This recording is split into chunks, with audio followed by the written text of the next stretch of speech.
Hi all, mid cap ഡോക്ടറിൻ്റെ post market and pre മാർക്കറ്റിലേക്ക് എല്ലാവർക്കും സ്വാഗതം. ഓക്കെ, ഇന്ന് വളരെ അടിപൊളി ഒരു ദിവസമായിരുന്നു ഇല്ലേ തകർന്ന് തരിപ്പണമാകുമെന്ന് വിചാരിച്ച സ്ഥാനത്ത് അവിടുന്ന് ഒരു ഫീനിക്സ് പക്ഷിയെപ്പോലെ നമ്മുടെ നിഫ്റ്റി ഉയർത്തെഴുന്നേറ്റു ചാരത്തിൽ നിന്ന് ഉയർത്തെഴുന്നേക്കെന്ന് പറഞ്ഞ പോലെ കനലുകൾക്കകത്ത് നിന്ന് പറന്നുയർന്നു എന്ന് പറഞ്ഞാൽ മതി. ഓക്കെ, നമ്മൾ കറക്റ്റ് നമ്മളുടെ ലെവലുകളൊക്കെ വളരെ കൃത്യമായിട്ട് റെസ്പെക്റ്റ് ചെയ്ത് ലെവലുകളൊക്കെ വരച്ച് വെച്ച് ട്രേഡ് ചെയ്യുന്നവർക്ക് നല്ല ഓപ്പർച്യൂണിറ്റികൾ ഉണ്ടായിരുന്നു, അവസരങ്ങൾ ധാരാളം പേര് ഉപയോഗിച്ചു. അവരുടെയൊക്കെ സ്ക്രീൻഷോട്ടൊക്കെ ഞാൻ കണ്ടു. Thank you all. നിങ്ങൾ കൃത്യമായി എൻട്രികളിൽ എൻ്റെ ഞാൻ പറയുന്ന മാർഗ്ഗനിർദ്ദേശങ്ങളൊക്കെ അനുസരിച്ച് നിങ്ങൾ ട്രേഡ് ചെയ്യുന്ന എല്ലാവരും ഭൂരിഭാഗം പേർക്കും അഭിനന്ദനങ്ങൾ. എപ്പോഴും കുറേ കുരുത്തക്കേട് കാണിക്കുന്ന കുറേ ആൾക്കാരുണ്ട്. അവർ നമുക്ക് എത്ര പറഞ്ഞാലും തിരുത്താൻ പറ്റത്തില്ല. പിന്നെ അവർ സ്വയം മനസ്സിലാക്കി തിരുത്തുക എന്നുള്ളതല്ല നമുക്ക് വേറെ എന്തെങ്കിലും ചെയ്യാൻ പറ്റുമോ? ഒന്നും ചെയ്യാൻ പറ്റത്തില്ല. ഇത് എനിക്കോ വേറൊരാൾക്കോ നിങ്ങളെ രക്ഷിക്കാൻ പറ്റും. നിങ്ങളെ രക്ഷിക്കണമെങ്കിൽ നിങ്ങൾ തന്നെ വിചാരിക്കണം. അതിന് നിങ്ങൾ തന്നെ മുൻകൈ എടുത്തെങ്കിൽ മാത്രമേ നിങ്ങളെ രക്ഷിക്കാൻ പറ്റത്തില്ല. അല്ലെങ്കിൽ ആർക്കും നിങ്ങൾക്കൊരിക്കലും ഈ ഓപ്ഷൻ എന്ന മഹാസമുദ്രത്തിൽ നിന്ന് രക്ഷപ്പെടാൻ പറ്റത്തില്ല. നിങ്ങൾ ഓരോ ദിവസം താഴ്ന്നു പോയിക്കൊണ്ടിരിക്കുന്നത്. പ്രതീക്ഷ കാണും, നാളെ കയറാം. പക്ഷെ ഒരിക്കലും നിങ്ങൾക്ക് ഇതിനകത്ത് നിന്ന് നിങ്ങളെ തന്നെ മനസ്സിലാക്കി നിങ്ങൾ ഇതിനകത്ത് നിന്ന് കരകയറാൻ ശ്രമിക്കുന്നില്ല എന്നുണ്ടെങ്കിൽ നിങ്ങൾക്ക് പരാജയം മാത്രമായിരിക്കും ഇതിൻ്റെ ബാക്കി പത്രം. ഓക്കെ, അപ്പം അത്രയും ഭാഗം പറഞ്ഞുകൊണ്ട് ഞാൻ അവിടെ നിർത്തുന്നു.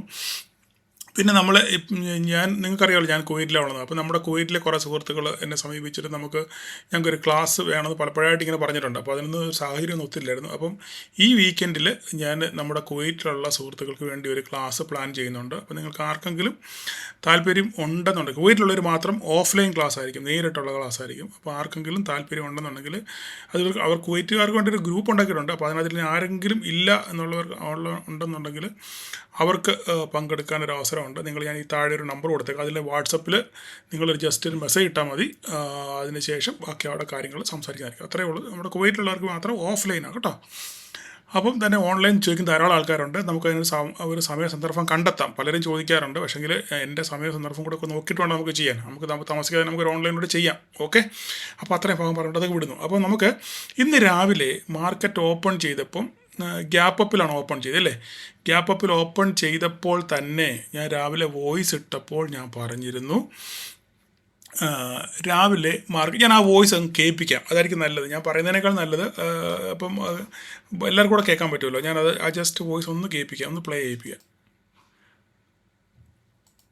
Good morning all. Market 42 point gap അപ്പിലാണ് ഓപ്പൺ ചെയ്തത്. ആരുടെ കയ്യിൽ സി ഹോൾഡ് ചെയ്യുന്നുണ്ടെങ്കിൽ രാവിലെ തന്നെ കൊടുത്ത് ഒഴിവാക്കാൻ ശ്രമിക്കുക. അതിനുശേഷം നിങ്ങൾ ഇന്ന് എക്സ്പയറി ഡേ ആണ്, അതുകൊണ്ട് കയ്യിലുള്ള പൊസിഷൻ കൊടുത്ത് ഒഴിവാക്കിയിട്ട് കറക്റ്റ് എൻട്രി വരുമ്പോൾ മാത്രം കയറാൻ ശ്രമിക്കുക. ഒന്നാമത്തെ കാര്യം അത്. രണ്ടാമത്തെ കാര്യം, നമ്മൾ ഇന്നലെ കൃത്യമായിട്ട് വീഡിയോയിൽ പറഞ്ഞ പോലെ തന്നെ മാർക്കറ്റ് 593-നും 645-നും ഇടയ്ക്കാണ് ഓപ്പൺ ചെയ്തിരിക്കുന്നത്. 617 എന്ന പോയിന്റിലാണ്. അപ്പൊ അവിടുന്ന് മാർക്കറ്റ് എങ്ങോട്ട് പോകുന്നു? താഴെ വന്ന് 520 സപ്പോർട്ട് എടുക്കുമോ അതോ 645 പൊട്ടിച്ച് മുകളിലോട്ട് പോകുമോ? ഇത്രയും കാര്യമാണ് നിങ്ങൾ നോക്കേണ്ടത്. ഇന്ന് ഒരു പക്ഷെങ്കിൽ മാർക്കറ്റ് നമ്മുടെ ഇന്ത്യയിൽ ഇങ്ങനെ ഒരു ബ്ലാസ്റ്റ് നടന്നുകൊണ്ട് അതിന്റെ ഒരു റീറ്റെയിലേഴ്സിന്, മറ്റവർക്കല്ല, റീറ്റെയിലേഴ്സിന് ഒരു പക്ഷേ ഒരു പാനിക് ഉണ്ടാകാനുള്ള സാധ്യതയുണ്ട്. അപ്പൊ അങ്ങനെ ആകുമ്പോൾ അവർ വിറ്റ് തുലയ്ക്കാനുള്ള ഒരു ടെൻഡൻസി വളരെ കൂടുതലായിരിക്കും. പക്ഷെങ്കിൽ DIs അല്ലെ FIs ഇവിടെ ആ സമയത്ത് ബൈ ചെയ്യുമോ എന്നുള്ള നമ്മൾ നോക്കിക്കാണുന്നത്. അപ്പം അങ്ങനെയാണെന്നുണ്ടെങ്കിൽ ഈ റീറ്റെയിലേഴ്സിന്റെ സെന്റിമെന്റ്സ് മൂലം ഒരു പക്ഷേ ചിലപ്പോൾ മാർക്കറ്റ് ഓപ്പൺ ചെയ്തപ്പോൾ ഒരു പക്ഷെങ്കിൽ ചെറുതായിട്ട് താഴോട്ട് ഇറങ്ങി വരാനുള്ള സാധ്യതയുണ്ട്. അപ്പം നമ്മൾ നോക്കുക. ഇപ്പോൾ കറക്റ്റ് ഇപ്പോൾ ഒന്നും പറയാൻ പറ്റത്തില്ല, കാരണം നമ്മുടെ റീറ്റെയിലേഴ്സിന്റെ സെന്റിമെന്റ്സ് എങ്ങനെയാണെന്ന് നമുക്ക് അറിയാൻ പറ്റില്ല. റീറ്റെയിലേഴ്സ് പറഞ്ഞ ഒരു ഹ്യൂജ് പാർട്ടിസിപ്പൻസ് ആണ്. അവരെല്ലാവരും ഒറ്റയടിക്ക് ഒരുപോലെ പരിശ്രമിക്കുമ്പം ആ ഭാഗത്തേക്ക് മാർക്കറ്റ് പോകാനുള്ള സാധ്യത വളരെ കൂടുതലാണ്. അപ്പൊ അതുകൊണ്ട് നിങ്ങൾ സൂക്ഷിച്ച് കണ്ട് ട്രേഡ് ചെയ്യുക. മാർക്കറ്റിന്റെ ട്രെൻഡ് നോക്കുക. അതിനുശേഷം മാത്രം നിങ്ങൾ കറക്റ്റ് എൻട്രി കിട്ടുമ്പോൾ മാത്രം, സപ്പോർട്ട് റെസൻസിലെ എൻട്രി കിട്ടുമ്പോൾ മാത്രം ട്രേഡ് ചെയ്യാൻ ശ്രമിക്കുക. അതിനുശേഷം നമുക്ക് ബാക്കി നോക്കാം. അപ്പം കേട്ടല്ലോ എന്താണ് ഞാൻ പറഞ്ഞു വെച്ചതെന്നുള്ള കാര്യം നിങ്ങൾക്ക് ക്ലിയർ ആയിട്ട് മനസ്സിലായി അപ്പം അപ്പോൾ രാവിലെ അപ്പോൾ തന്നെ വേറൊരു പ്രശ്നം ഉണ്ടായി.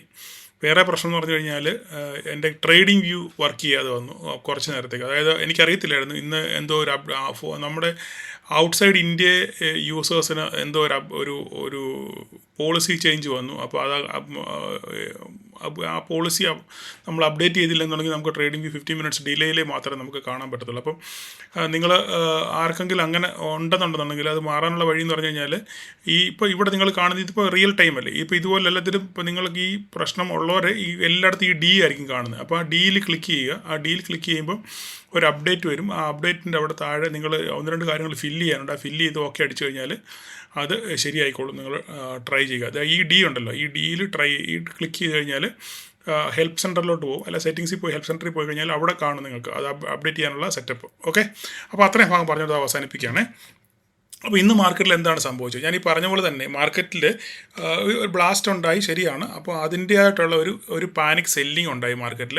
ഇപ്പോൾ രാവിലെ മാർക്കറ്റ് ഗ്യാപ്പ് അപ്പിലാണ് ഓപ്പൺ ചെയ്തത് ഇല്ലേ? ഓപ്പൺ ചെയ്തെങ്കിലും നമ്മുടെ ഈ റീറ്റെയിലേഴ്സിൻ്റെ സെൻറ്റിമെൻറ്റ്സ് പറഞ്ഞു കഴിഞ്ഞാൽ നമുക്ക് ആർക്കും തടുക്കാൻ പറ്റത്തില്ല. ഇവർ ഈ ബൈ ചെയ്യുമ്പം റീറ്റെയിലേഴ്സിൻ്റെ സെൻറ്റിമെൻറ്റ്സ് പറഞ്ഞു കഴിഞ്ഞാൽ എങ്ങനെയാണ് വർക്ക് ചെയ്യുന്നത് മനസ്സിലാവും.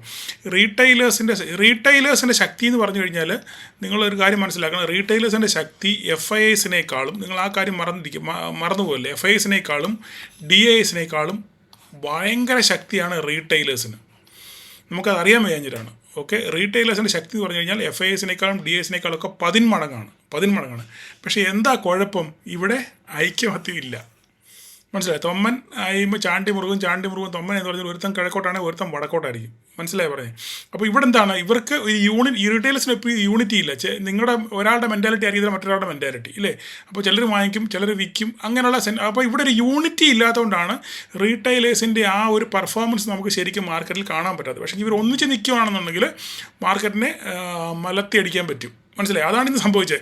ഇന്ന് എന്താണ് സംഭവിച്ചത്? പാനിക് സെല്ലിംഗ് ആണ്. പാനിക് സെല്ലിംഗ് പറയുമ്പോൾ എല്ലാവർക്കും ഒറ്റ മനസ്സാണ് ഇല്ലേ? ഇന്ന് മാർക്കറ്റ് പൊട്ടിത്തെറിക്കും, ഇത് ബോംബ് ബ്ലാസ്റ്റ് ഉണ്ടായി, ആക്രമണമാണ്, അപ്പോൾ ഇനി സ്റ്റോക്ക് മാർക്കറ്റെല്ലാം തകരും, അപ്പോൾ ഉള്ളത് വിറ്റ് കാശ് മേടിച്ചേക്കാമെന്ന് പറഞ്ഞാൽ എന്ത് ചെയ്യും? എല്ലാവരോടും ഒന്നിച്ച്. ഇവിടെ ഐക്യമത്യ മഹാബലം സംഭവിച്ചു ഇല്ലേ? ആ ഐക്യമത്യ മഹാബലമാണ് നിങ്ങൾ ഈ കണ്ടത്. ക്ലിയറായിട്ട് മനസ്സിലായല്ലോ? വെരി സിമ്പിളായിട്ട് മനസ്സിലായല്ലോ? ബൈ ചെയ്യുമ്പം ഈ ഐക്യമത്യം കാണത്തില്ല. കാരണം തോന്നുന്ന രീതിയിൽ മേടിക്കുക. പക്ഷേ സെല്ല് ചെയ്യുമ്പോൾ ഉണ്ടല്ലോ, പാനിക് സെല്ലിങ് വരുമ്പോൾ എല്ലാവരും ഒന്നിച്ചായിരിക്കും സെല്ല് ചെയ്യുന്നത്. അങ്ങനെ സെല്ല് ചെയ്ത് കഴിയുമ്പോൾ എന്താ സംഭവിക്കുന്നത്? നേരെ മാർക്കറ്റ് കുത്തനെ താഴോട്ട് വരും. താഴോട്ട് വന്നു കഴിയുമ്പോഴാണ് ഇവിടെയാണ് കളി ആരംഭിക്കുന്നത്. ഇവിടെ എന്ത് ചെയ്യും? റീറ്റെയിൽ നമ്മുടെ FIS ഒക്കെ അറിയാമല്ലോ. FIS ഒക്കെ നല്ല 87% ഷോർട്ടിലാണ്. ഇന്നത്തെ പൊസിഷനും 77%. അവർ 1 ഇഞ്ച് പോലും താന്നിട്ടില്ല, വിട്ടുകൊടുത്തിട്ടില്ല. 87% ഇന്നും അവരുടെ FISൻ്റെ ഇൻഡെക്സ് ഇട്ടല്ലോ, ഗ്രൂപ്പിൽ ഇട്ടിട്ടുണ്ടല്ലോ. FIS ഇൻഡെക്സ് പൊസിഷൻ ഇന്നും 87%. മനസ്സിലായില്ലേ? അപ്പം അവർക്ക് ഷോർട്ട് പൊസിഷൻ അവരപ്പോൾ എന്ത് ചെയ്തു? അവർക്ക് താന്ന് കിട്ടി. മാർക്കറ്റ് ഇവിടുന്ന് ഏകദേശം 150 പോയിൻ്റുള്ള മാർക്കറ്റ് 472, 617 അതിന് മോളി 50 പോയിൻ്റ് കൂട്ടിക്കഴിഞ്ഞാൽ 650 ഓപ്പൺ ചെയ്ത് വിചാരിച്ചു. 650 ഓപ്പൺ ചെയ്തു. 473 വരെ വന്നു ഇല്ലേ? 650, 550, 450, ഒരു 150-200 പോയിൻ്റ് അടുത്ത് മാർക്കറ്റ് എന്ത് ചെയ്തു? ടോപ്പിൽ നിന്ന് വീണ് കിട്ടി. അവർക്ക് സുന്ദര അവസരം ഇല്ലേ? അവർ ഷോർട്ടല്ലേ? അവർ സുന്ദരമായിട്ട് അവർ പ്രോഫിറ്റ് ബുക്ക് ചെയ്തു. അതിനുശേഷം അവർ എന്ത് ചെയ്തു? അവരുടെ ഷോർട്ട് അഴിച്ചു വിട്ടു കഴിയുമ്പോൾ എന്ത് ചെയ്തു? മാർക്കറ്റ് പതുക്കെ മുകളിലോട്ട് കയറാൻ തുടങ്ങിയപ്പം റീറ്റെയിലേഴ്സ് അതിൻ്റെ കൂടെ ചാടി കയറി സാധനം നേരെ തിരിച്ച് അവസാനം മൂഷ്യസ്ത്രീ എന്ന് പറഞ്ഞാൽ ഇന്നത്തെ ഇൻഡെക്സ് പൊസിഷൻ നോക്കുകയാണെന്നുണ്ടെങ്കിൽ റീറ്റെയിലേഴ്സ് ഇന്നലെ എത്രയാണോ അതിനേക്കാൾ 1% കൂടെ ലോങ് കൂടുതലാണ്. ഇന്നലെ എത്രയാണോ അതിനേക്കാളും ലോങ് 1% കൂടെ കൂടെ. ഞാൻ നോക്കട്ടെ, കറക്റ്റ് ചെയ്യാൻ ഇപ്പോൾ പറഞ്ഞുതരാം എത്രയാണ്. ഇപ്പോൾ പറഞ്ഞു കഴിഞ്ഞ് കഴിഞ്ഞാൽ ഇന്നലെ റീറ്റെയിലേഴ്സ് 70, ഇന്നലെ 69 ഇന്നലെ 69, ഇന്ന് 70%. അവന്മാരിത് മുഴുവൻ വിറ്റ് തൊലച്ചിട്ട് പിന്നെ എന്ത് ചെയ്തു? താഴേന്ന് അവർ വാങ്ങിച്ചു. ഇവിടെ വിറ്റ് തൊലച്ചു, എല്ലാം വന്നിട്ട് വീണ്ടും DIS കൂടെ വാങ്ങിച്ച് സപ്പോർട്ട് ചെയ്യാൻ തുടങ്ങി കഴിഞ്ഞപ്പം, അല്ലെങ്കിൽ FIS ഷോർട്ട് അഴിച്ചു വിടാൻ തുടങ്ങി കഴിഞ്ഞപ്പോൾ എന്ത് ചെയ്തു? മാർക്കറ്റ് മുകളിലോട്ട് കയറാൻ തുടങ്ങി. അപ്പോൾ എന്ത് ചെയ്തു? റീറ്റെയിലേഴ്സ് എല്ലാം പിന്നെ ചാടി ഇവിടെ കയറി ഇല്ലേ? ചാടി കയറി മേടിച്ച് എല്ലാവരും ഒന്നിച്ച് മേലോട്ട് പോയി. നല്ല രീതിയിലുള്ള ഷോർട്ട് കവറിങ് കിട്ടി. മാർക്കറ്റ് കറക്റ്റ് നമ്മൾ വിചാരിച്ച പോലെ തന്നെ 700 നമ്മൾ മാർക്ക് ചെയ്ത നമ്മുടെ ലെവൽ 697. മാർക്കറ്റ് ക്ലോസ് ചെയ്തേക്കുന്നത് 695. 2 പോയിൻ്റ് വ്യത്യാസത്തിൽ നമ്മൾ വരച്ച വരെ തന്നെ എന്ത് ചെയ്തു? മാർക്കറ്റ് ക്ലോസ് ചെയ്തേക്കാണ്. കറക്റ്റായിട്ട് നമ്മൾ വരച്ച സപ്പോർട്ടിൽ 25,473 പറഞ്ഞ ആ ഒരു സോണിൽ വന്ന് മാർക്കറ്റ് സപ്പോർട്ട് എടുത്തതിന് ശേഷം മാർക്കറ്റ് നേരെ തിരിച്ച് കയറി. ഇവിടെ നിങ്ങൾക്ക് നോക്കുകയാണെന്നുണ്ടെങ്കിൽ ഞാൻ പറഞ്ഞു ഓൾറെഡി, നിങ്ങളുടെ കയ്യിലുള്ള പൊസിഷൻ ഉണ്ടെന്നുണ്ടെങ്കിൽ രാവിലെ തന്നെ നിങ്ങൾ വിൽക്കണമെന്ന് പറഞ്ഞു. എത്ര വിറ്റു എനിക്കറിയത്തില്ല. അത് കൈപ്പിടി CP ഉള്ളവരാണെന്നുണ്ടെങ്കിൽ ഹോൾഡ് ചെയ്ത് കാണും. കിട്ടിയവർക്ക് നല്ല പ്രോഫിറ്റ് കിട്ടി കാണും. പക്ഷേ നമുക്ക് ഇവിടെ ഒരു എൻട്രി ഇല്ല. കാരണം മാർക്കറ്റ് ഇങ്ങനെ പടപടാതെ വീണുകൊണ്ടിരിക്കുകയാണ് ഇല്ലേ? അപ്പോൾ ഞാൻ പറഞ്ഞിട്ടുണ്ട് എപ്പോഴും നമ്മളൊരു എൻട്രി പോയിന്റിന് വേണ്ടി നമ്മൾ എന്ത് ചെയ്യണം? വെയിറ്റ് ചെയ്യണം. എൻട്രി പോയിന്റ് നമുക്ക് എൻട്രി പോയിന്റ് ഇവിടെ എങ്ങും കിട്ടാനില്ല, ഇവിടെ എങ്ങും ഇല്ല ഒരു പൊസിഷൻ. നമുക്ക് എൻട്രി പോയിന്റ് ഇല്ല. നമുക്ക് എൻട്രി പോയിന്റ് ഉണ്ട്. എവിടെയാണ്? മാർക്കറ്റ് ഇവിടെ താഴെ പോയി തിരിച്ച് മുകളിലോട്ട് കയറാൻ ശ്രമിച്ചു, വീണ്ടും റീടെസ്റ്റ് എടുത്തു. ഈ ഒരു പോയിന്റിൽ മാർക്കറ്റ് ഇവിടെ തിരിച്ച് കയറി. കറക്റ്റ് ഒരു 5 മിനിറ്റിൻ്റെ ക്യാൻഡിൽ 80% ചെയ്ത് ബോഡി നമുക്ക് കിട്ടി. കൃത്യമായിട്ട് സുന്ദരമായിട്ട് നമുക്ക് ട്രേഡ് എടുക്കാം. വെരി ചെറിയ സ്റ്റോപ്പ് ലോസിൽ നല്ല നീണ്ടു നിവർന്ന ഒരു പ്രോഫിറ്റ് നമുക്ക് കിട്ടി ഇല്ലേ. ഇവിടെ ഞാൻ ഏകദേശം 16 രൂപയ്ക്ക് കയറിയ സാധനം 40 രൂപയ്ക്കും 50 രൂപയ്ക്കും 60 രൂപയ്ക്കും 70 രൂപയ്ക്കും വിട്ടു. ഇത് 86 വരെ പോയി. അതായത് 25,600 എന്ന് പറഞ്ഞ ഓപ്ഷൻ 16 രൂപയ്ക്ക് ഞാൻ എടുത്തിട്ട് ഓർഡർ ഇട്ട് വെക്കുമായിരുന്നു. 40, 50, 60, 40, 50 ഓർഡർ ഇട്ട് വെച്ചു. അതിനുശേഷം 60, 70, 86 വരെ പോയി. ഞാൻ 70 വരെ ബുക്ക് ചെയ്തു. ഞാൻ കാണിച്ചു തരാം. ഇനിയിപ്പോൾ ഇങ്ങനെ തള്ളാന്ന് പറയല്ലേ. പിന്നെ ഒരു സെക്കൻഡ്, ഇങ്ങനെ തള്ളാന്ന് പറയും. ഒരു മിനിറ്റ്, ഞാനിവിടെ എഴുതി വെച്ചു. ഇവിടെ ഞാൻ നമ്മുടെ ഗ്രൂപ്പിൽ ഞാനത് പോസ്റ്റ് ചെയ്തായിരുന്നു, എൻ്റെ ഓർമ്മ. ഒരു മിനിറ്റ്, ഇതാ നോക്കിക്കോ. ഓക്കെ, 16 വാങ്ങിച്ചു, 25,600, 16 വാങ്ങിച്ചു.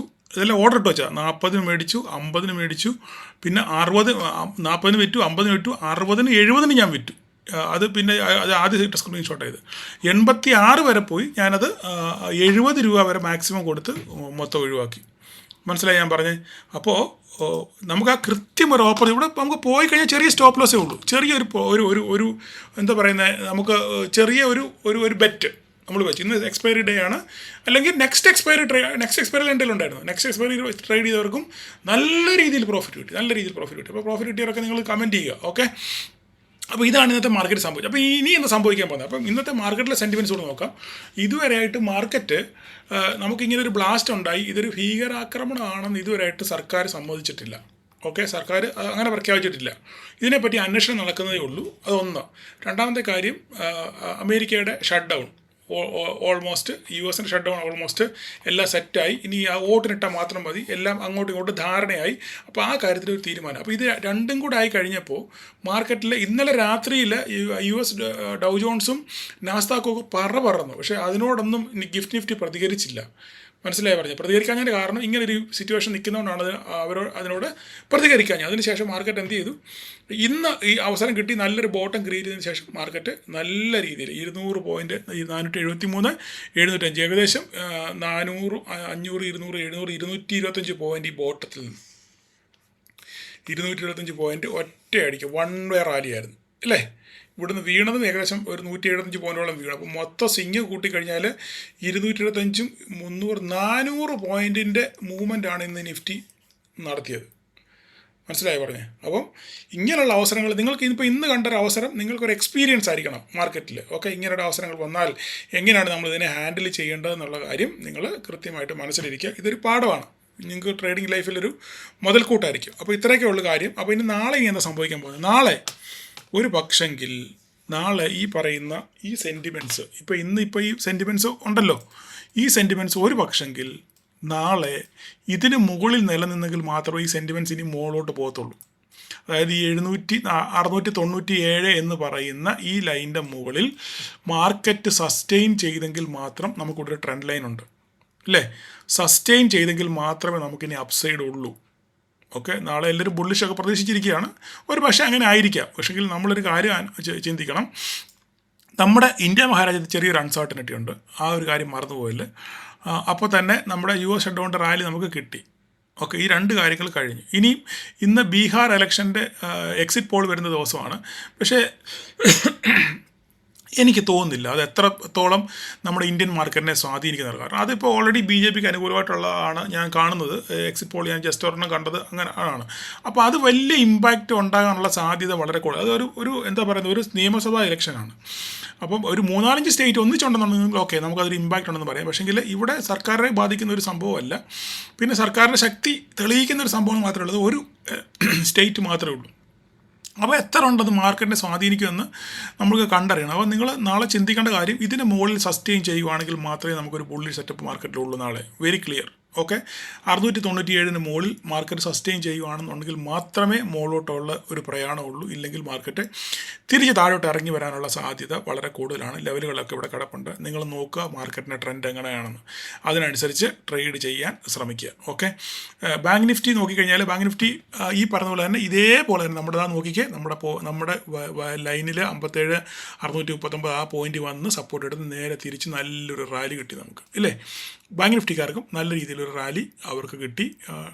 എനിക്കറിയത്തില്ല എത്ര പേരാണ് ട്രേഡ് ചെയ്യുന്നുള്ള കാര്യം, എങ്കിലും നിങ്ങൾക്ക് ലെവലുകൾ ഉപകാരപ്പെട്ടു എന്ന് ഞാൻ വിശ്വസിക്കുന്നു. നിഫ്റ്റിയുടെ മിഡ് ക്യാപ്പ് നോക്കുകയാണെങ്കിലും അവർക്കും ഈ പറഞ്ഞ പോലെ തന്നെ നല്ല രീതിയിലൊരു റാലി, വൺ വേ റാലി കിട്ടി. നമ്മുടെ 13,644 ക്രോസ് ചെയ്ത് മുകളിൽ നിൽക്കുകയാണ്. ഇനി ഇവിടെ നിന്ന് എങ്ങോട്ട് മാർക്കറ്റ് പോകും എന്നുള്ളത് കണ്ടറിയണം. നാളെ തിരിച്ചിങ്ങോട്ട് ഇറങ്ങി വരുമോ, മുകളിലോട്ട് കയറി പോകുമോ എന്നുള്ളത് നമുക്ക് അടുത്ത ദിവസങ്ങളിൽ കണ്ടറിയാം. അതുപോലെ തന്നെ സെൻസെക്സിൻ്റെ കാര്യം നോക്കിയാൽ, ഞാൻ നോക്കിയില്ല, സെൻസെക്സും ഈ പറഞ്ഞ പോലെ തന്നെ എന്താ നോക്കിക്കേ, താഴെ വന്നു റിക്കവർ ചെയ്തു. നമ്മൾ 83,933 ഒരു പോയിന്റ് വരച്ചിട്ടുണ്ടായിരുന്നു. ആ പോയിന്റ് വന്ന് റെസിസ്റ്റൻസ് എത്തി നിൽക്കുകയാണ്. അപ്പോൾ സെൻസെക്സിന് നാളെ മുകളിലോട്ട് പോകണമെന്നുണ്ടെങ്കിൽ ഇതിൻ്റെ മുകളിൽ സസ്റ്റെയിൻ ചെയ്യണം. 83,933 സസ്റ്റെയിൻ ചെയ്യുകയാണെന്നുണ്ടെങ്കിൽ നമുക്ക് 84,217, 84,576 കാണാനുള്ള സാധ്യതയുണ്ട്. ഇല്ലെങ്കിൽ തിരിച്ച് വീണ്ടും തിരിച്ച് താഴോട്ട് തന്നെ ഇറങ്ങി വരും. ലെവലുകളൊക്കെ നിങ്ങൾ സെൻസെക്സിൻ്റെ ലെവലുകളൊക്കെ നിങ്ങൾ മാർക്ക് ചെയ്ത് വെക്കുക. ഓക്കെ, അപ്പോൾ ഇവിടെ വീണ്ടും ഒരു ബോട്ടം ക്രിയേറ്റ് ചെയ്തിട്ടുണ്ട്. വേണമെങ്കിൽ നമുക്കിവിടെ ഒരു ബോട്ടം ലൈൻ ഇട്ട് വെച്ചേക്കാം. ഇട്ട് വെച്ചേക്കാം. ഈ സപ്പോർട്ട് നിങ്ങൾ നോക്കുക എങ്ങനെയൊക്കെയാണ്. പിന്നെ നിങ്ങൾ ഈ സെൻസെക്സിൽ ഞാൻ പറഞ്ഞല്ലോ, ലൈവിൽ നമുക്കൊന്നും ചെയ്യാൻ പറ്റില്ല, ട്രേഡിംഗ് വ്യൂവിൽ അത് കിട്ടത്തില്ല. അപ്പോൾ നിങ്ങൾ കഴിവതും മിക്കവാറും ആളും സെൻസെക്സിനേക്കാൾ കൂടുതൽ പിന്നെ നിഫ്റ്റിയെ നോക്കിയാണ് സെൻസെക്സ് ട്രേഡ് ചെയ്യാറ്, ഞാനടക്കം. ഓക്കെ, പിന്നെ അത്യാവശ്യം കാര്യസമയങ്ങളിൽ മാത്രമേ സെൻസെക്സിൻ്റെ ലെവലുകൾ നോക്കാം. കാരണം നമുക്ക് ഇങ്ങനൊരു പരിമിതി ഉള്ളതുകൊണ്ടാണ്, ട്രേഡിംഗ് വ്യൂവിൽ ഇങ്ങനൊരു പരിമിതി ഉള്ളതുകൊണ്ടാണ് നമ്മൾ സെൻസെക്സിനകത്ത് നമുക്ക് കൂടുതൽ അതിൽ എന്താ പറയുന്നത്, ലൈവ് മാർക്കറ്റിൽ നമുക്കൊന്നും ഇതിനെപ്പറ്റി ഒരു ഗ്രാഹ്യം കിട്ടത്തില്ല, 15 മിനിറ്റ് ഡിലേ ആയതുകൊണ്ട്. അപ്പം നിഫ്റ്റി നോക്കിയാണ് ഞാനും സാധാരണ സെൻസെക്സ് ചെയ്യുക. കാരണം പെട്ടെന്ന് നമ്മൾ 5, 10, 15 മിനിറ്റ് ഹോൾഡ് ചെയ്ത് ഇറങ്ങുക എന്നുള്ളതല്ലാതെ ഹോൾഡ് ചെയ്യുന്ന പരിപാടി ഇല്ലല്ലോ നമുക്ക്. അപ്പം എന്തായാലും ഓക്കെ, നമുക്ക് എന്നെക്കൊണ്ട് കഴിയാവുന്നതിൻ്റെ പരമാവധി ഞാൻ ചെയ്തു തരാം. അപ്പോൾ നിങ്ങൾ ലെവലുകൾ നോക്കി വെക്കുക. അപ്പോൾ നിങ്ങൾക്ക് ഈ ലെവലുകളൊക്കെ വരുമ്പോൾ ആ ലെവലുകൾ നിങ്ങൾക്ക് ഇറങ്ങാനും കയറാനും ഒക്കെ പറ്റുമല്ലോ. അപ്പം ഇത്രയൊക്കെ ഉള്ളൂ, പ്രത്യേകിച്ച് വേറെ കൂടുതലൊന്നും പറയാനില്ല. അപ്പം നാളെ എല്ലാവർക്കും ഒരു പ്രോഫിറ്റബിൾ ഡേ ആശംസിക്കുന്നു. നിങ്ങൾ കമൻറ്റ് ചെയ്യുക. നമ്മുടെ ഗ്രൂപ്പ് നമ്മുടെ ചാനൽ മാക്സിമം നിങ്ങൾ മറ്റുള്ളവരെ കൂടെ എത്തിക്കാനൂടെ ശ്രമിക്കുക. അപ്പം വേറെ കൂടുതലൊന്നും പറയാനില്ല. അപ്പം നാളെ എല്ലാവർക്കും പ്രോഫിറ്റബിൾ ഡേ ആശംസിക്കുന്നു. Thank you all.